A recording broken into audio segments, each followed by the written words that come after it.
Hi guys, have you ever wondered why some persons seems to effortlessly achieve success and crush their goals while it looks like some other persons, even though they put in all of the effort, they're struggling. Today on my podcast, the Optimized Podcast with Osayi Tres Omokaro, I am going to be answering that question. Come in, let's take a ride. Personal standard. Today, I want to talk about the power of personal standards, why your goal needs that strong and solid foundation. Because the truth is, the person who puts in all the efforts and yet achieve success that is qualified as failure in the real sense of things is that person who has put in the effort but have a very low standard. It is possible to set a very high, lofty goal, but yet all of your effort can only deliver at the level of your standard. So today we are diving into this underlying factor of achievements. You know, what are standards? First of all, they are those invisible rules that govern your life, you know, and they are more powerful than even the goals that you set. Because the truth is, your life will not deliver at the level of your goal, but your life will deliver to you at the level of your standard. So, effort is not just enough. Effort towards what standard? That's extremely important. First, understand is that your standards are non-negotiable rules you live by. You will do everything to justify them. You will do everything to defend them. You will fight to protect them. But the truth is, if these standards are not high enough, your life will produce at the level of your standard. Think about your standard as your personal life constitution. The same way your country have a constitution, that organizational institution where you're working has a constitution, policies that guides them. The same way your life should have a personal life constitution or a personal life policy. Truth is, when you raise your standard, you automatically raise your life baseline. Because the standard are basically your baselines. In financial term, we call it your financial floors. They are the limits to which things can happen, the baseline limit to which things can happen to you. And the more you increase these standards, the better your life will be. Let me share these two examples before I jump into these critical standards that your life must have. For instance, I'm a very family focused person, so I could hardly talk about anything without making reference to my family. For instance, my children in school understands that the standard for their educational pursuit is 90% and above. So, because that standard is high for me, my children have hardly ever gotten less than 80, 75% at most, at least. And when they get this, yes, I want to celebrate them. I don't want to make them feel bad and whatever, but they understand that the standard is high and they have to keep up until they are able to meet that high standard. Secondly, this other example, I've had the opportunity of engaging someone to do a job for me. And because I hold myself to some level of standard, this job comes out absolutely. And some other person sees it and said, who did this for you? I'll recommend this same person, but this same person delivers, but delivers less. What's the difference? I held myself to a standard and the person lived up to my standard. Possibly when I push this same person to go do a job for another person, this person thought because the outcome of my work was excellent, his own will be excellent. Meanwhile, this job man doesn't hold himself or herself to a high level standard. the same way life will pay you based on the standard with which you demand from life. So let's look at these 4 critical standards that you must keep as an individual. Before I jump into that, I want to ask, if you're watching this on my YouTube channel, please do well to click the subscription button, then enable the bell so you can always have these conversations going on between you and I. But if you're listening to this on my podcast with any of your favorite podcast channel, please do well to follow me and take a look at the show notes and see how we can engage at a deeper level. So now let's look at these 4 critical standards every one of us must hold ourselves up to. The first, in my opinion, I titled it behavioral excellence, which is the acceptable behavior of yourself and people around you. Because truth is, the behavior you accept of yourself and the behavior you accept of people around you will over time become so ingrained that the universe will judge you on the basis of those behaviors. Have you ever entered a room and some conversations are happening and people will say, no, this guy is here, don't go that route, because this guy holds himself to a standard. This guy will not allow some conversations where he is, because people already know what he holds himself up to. So have you reasoned? Sometimes you are in midst of some people, your energy seems to just dampen. Meanwhile, in the midst of other people, your energy soars. You know why? Energy is transferable. The behavior you allow around you over time will become your own behavior. Our Bible talks about the fact that he that walks with the wise shall be wise, and a companion of fools shall be destroyed. So be careful about the people and the behavior you allow around yourself. It matters a lot. It determines a lot in your life. Your energy, after some time, having spent time with some persons, you leave and you just realize that you are empty. So what's my action step for you today is, first, take a pen and a paper, audit your typical daily behavior and the behaviors you tolerate around you. Just think about it. There are behaviors you tolerate. Do some deep thinking. Write down those behaviors. Write them down and intentionally begin to counter them. Because truth is, I know you have attended our program or you watched some of our videos. We talked about goal settings and all of that, and you're wondering, I set goal every year, but I don't seem to be achieving it. This is one of the reasons. Because it's not about the goal, it's about the daily behavior, the daily activities that will culminate in that goal. So audit your typical daily behavior and the behaviors you tolerate around you and begin to counter them. Then the second standard is your financial baseline. What is that amount that you consider an acceptable income for yourself? By this, I mean the benchmark, the number you cannot go under. Because truth is, you may have set a goal to hit some good numbers. If you have not taken time to break those numbers down to come to your income standard, you will just be surprised at the end of the year. In fact, as you look at it, even from now, you know that this is basically going to be impossible. So let me share this with you. How do you determine your income standard? So take that your goal, your financial goal for this year. Break it down to 12 months. Because you have 12 months in a year. So once you break it down to 12 months, whatever figure you come up with becomes your monthly income standard. Take that same goal, break it down to 52 weeks. Whatever income you come up with becomes your weekly income standard.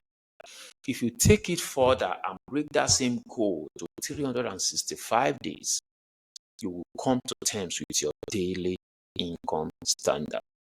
That automatically becomes the yardstick for you to price yourself on a daily basis.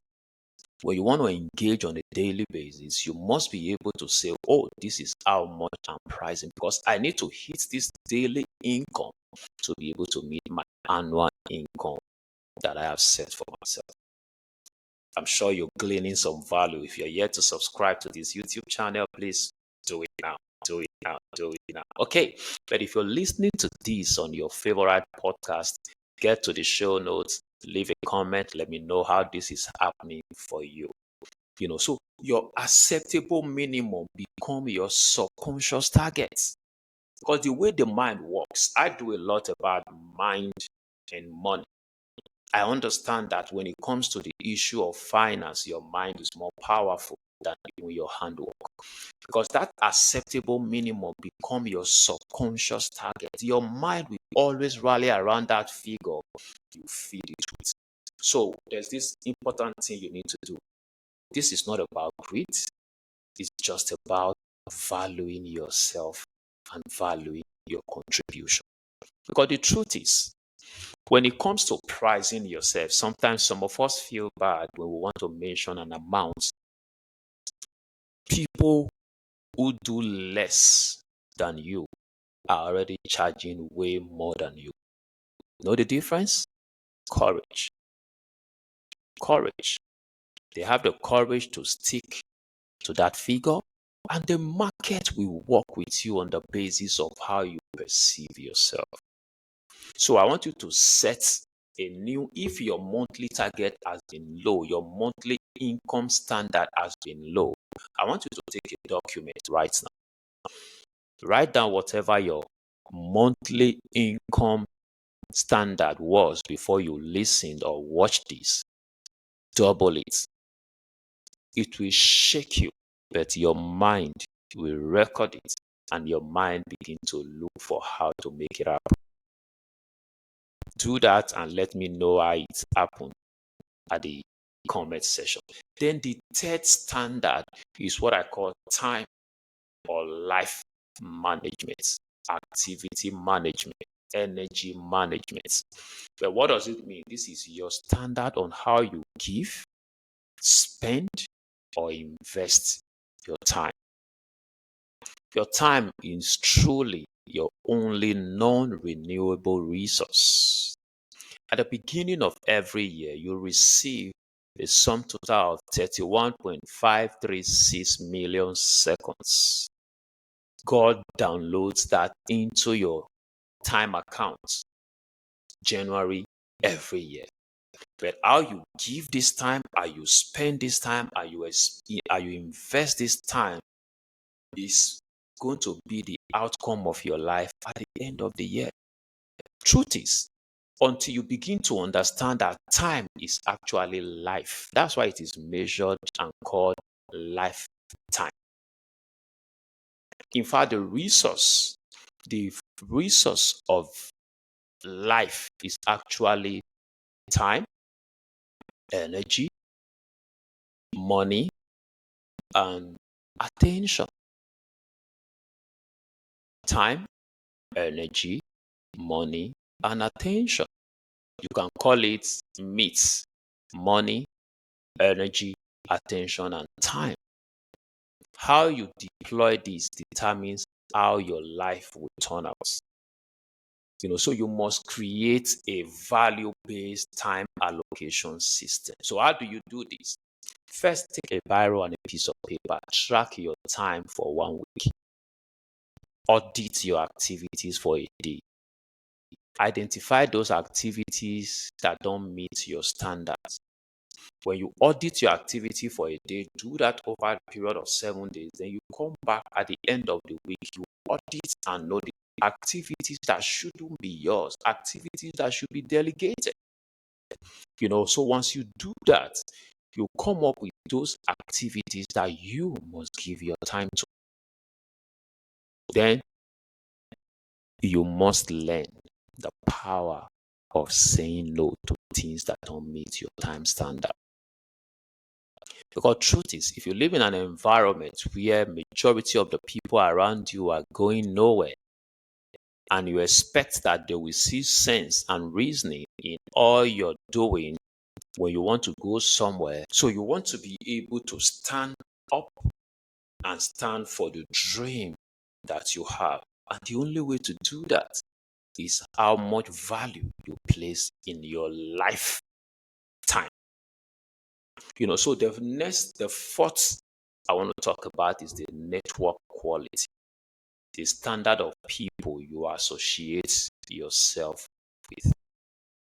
When we mention this, sometimes what a lot of us want to do is to go through your contact and begin to look for high net worth individuals to begin to mingle with. The truth is, every network will accept you on the basis of your value proposition. So when we talk about connecting to high net worth individuals, what you want to do is to become one of them.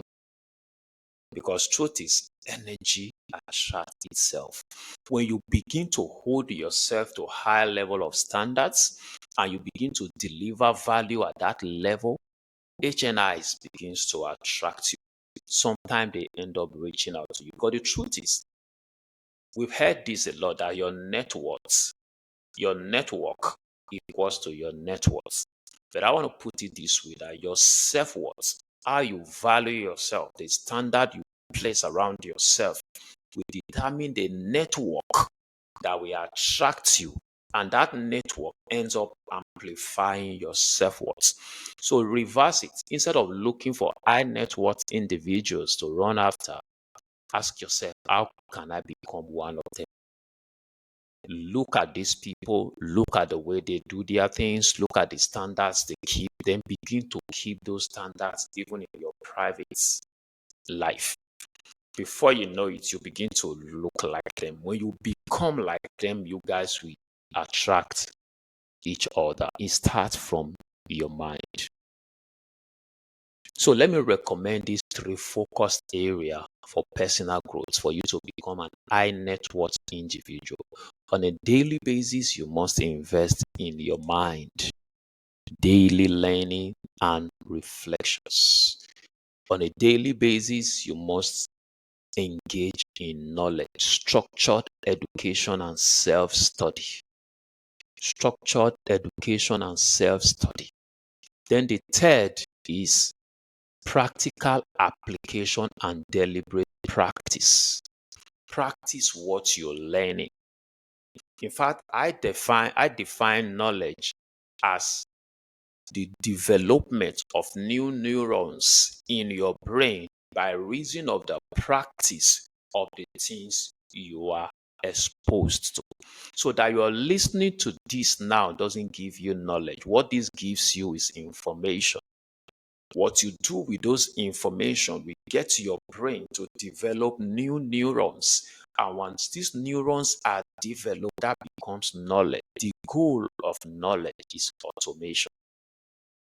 When you learn and truly know, your life begins to produce what you know subconsciously. Just like you learned to drive. Today you drive, you don't need to be conscious. So invest in your mind, daily learning and reflection, structured education and self-study, then skillful practical application and deliberate practice of the things you're learning. One of the things you must tell yourself is that I'm going to act on every new knowledge I get. And I need you to develop this action plan for 30 days. Develop these action plans for 30 days. Document your current standard in each of these areas I just mentioned. Set new elevated standard that excites and challenges you.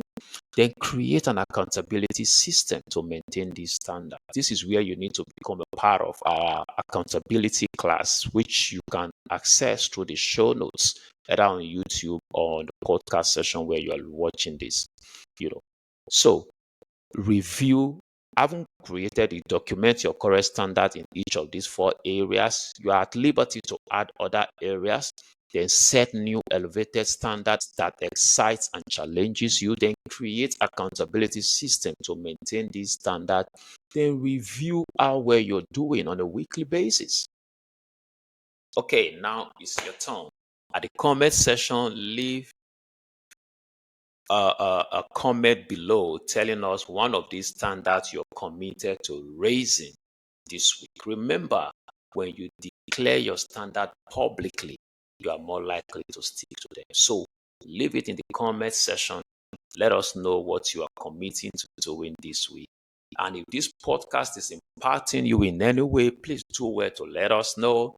Share these videos, share the podcast, get your friends and family to engage with us. Thank you for spending this time with us. Like, I understand that your time is money.